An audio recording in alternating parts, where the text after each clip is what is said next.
So tell me your name. My name's Emma Ramos Myers, All right. And what grade are you in? 5th grade. So what have you been learning here at Project Excel?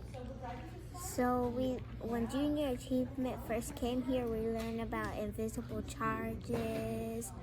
We learned about how to donate money, save money, and spend money. And just here in Project Excel, we read and do math, and then we write. So was Junior Achievement a fun part of Project Excel? Yes. Okay, cool. What, have you told some of your friends or family about what you learned at Junior Achievement? Yes. And I what take every single paper home that they gave us. Really? And what do they say?